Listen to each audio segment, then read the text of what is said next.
Welcome to Life on Maui. I'm your host, Steven Freid. My guest for today is Paulo Rambo, aka Paulo, as many of you know him, and he's from Maui. We know him and love him on Maui, and now he lives on Koh Samui, an island in the south of Thailand, and he is continuing his healing work and his spiritual work here.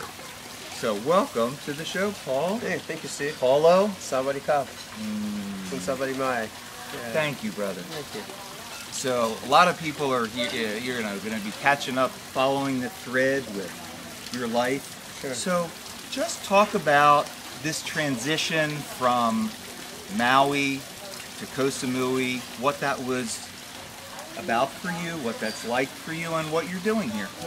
Sure. Aloha, everybody.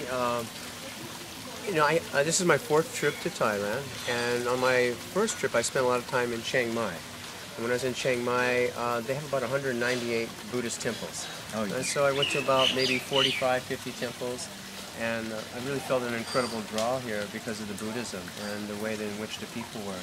They call it the land of 1,000 smiles.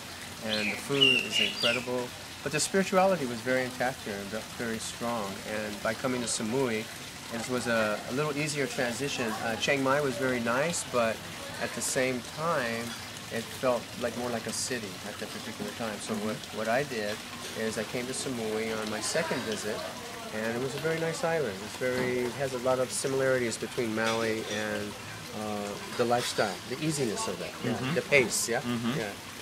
Well, I would say even the pace here is more hectic than Maui.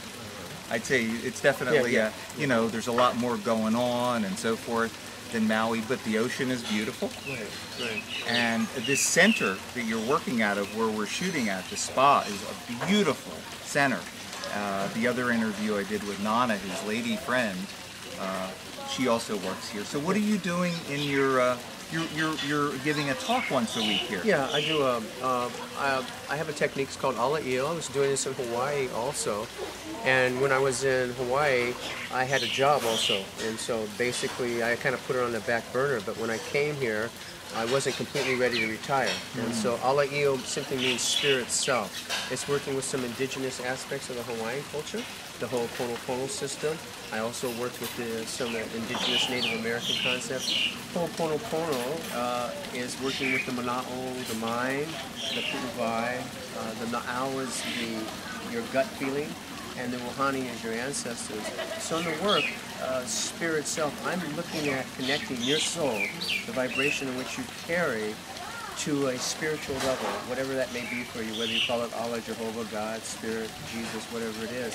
And so when people begin to tap into their true essence, of who they really are, from a vibrational standpoint, meaning the intention, meaning the clarity of words, the idea of focus. So meditation is a very strong implement of my work, along with pule, prayer. And so what I do is I go into what we refer to as mystic prayer. 5 elements of mystic prayer affirmative: acknowledging spirit, your connection to spirit, acknowledging the intention, what you're actually working on, what you're actually really wanting to have manifest in your life, very much what people might chant for or say prayers for. And then the 4th is knowing that anything is possible, that the world is built on possibilities. Deepak Chopra talks about this, the field of unlimited possibilities. And you tap into that energy, and then the 5 is the one that we kind of get a little hung up on, which is basically to release and let go and let spirit. And what's the part of it? There's a part I'm familiar with from when I took a course in Ho'oponopono with E. Haleakala-Hulen and Joe Vitale, where it's I'm sorry, please forgive me, thank you, I love you, which is a very healing thing between human beings and within ourselves. I'm sure you must integrate that a little bit. Yeah, one of the main words in Ho'oponopono is kalana. And kalana means forgiveness. And Ho'oponopono's actual terminology is simply to make things right.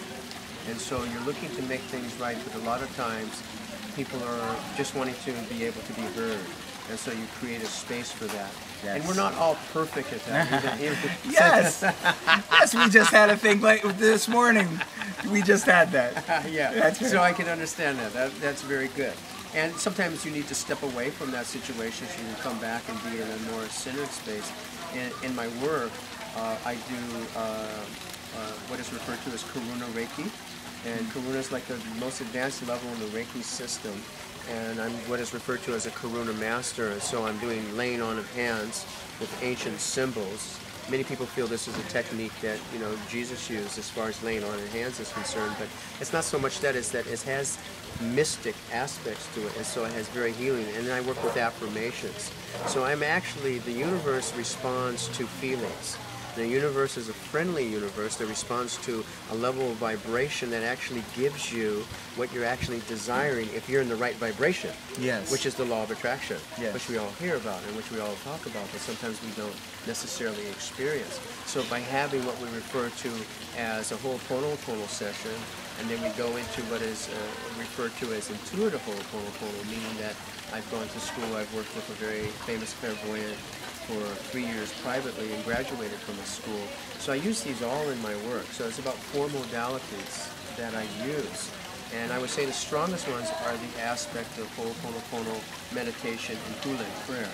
And so it's really aligning yourself with a true intention so you begin to understand the value of the emotional charge to the words that you're using. Yes, very important. And I know you love Maui. Yes. I mean, I know that you love Maui. And I also know from what you told me that if you could, you'd actually even prefer living on Maui. But you're here because there's a lot about what works here. I mean, it's a lot less expensive to live here. And so... Well, I don't know when we talked, but my vision is to live in both ways. I call Maui my home. Yeah. And I call Koh Samui my retirement home. Ah. Okay. And so I'm moving more towards retirement, so I'm setting up my future for here. And I keep a car in Maui, and my vision is to go back once a year for 2 to 3 months, which I just did this past summer. I see. And so with that in mind, you know, Samui is a very, what I call, beautiful island and still affordable. And Maui is very beautiful, but I call it very workable. Right, exactly. And is there a website or some way people can contact? Yeah, it'd be great. Thank you. My webpage is actually called spiritsoulconnection.com. Again, it's called spiritsoulconnection.com. I'd be happy to hear what you have to say. Can't be much easier than that. I'm sure people are really going to enjoy listening to a native son here. And I am just getting over a 2-day fever, and I'm feeling very happy to feel well again. This is the first day I'm feeling well, so I'm happy to be able to do this interview with Paulo. So that's it for this time, and I'm very happy. Very happy. It's been nice to have you. Yeah, it'll be great to see you. And we're gonna travel around the island on motorcycles now. So, so thank you, and keep watching this website. We'll continue doing interviews from Thailand, and thank you for watching. And until next time, aloha.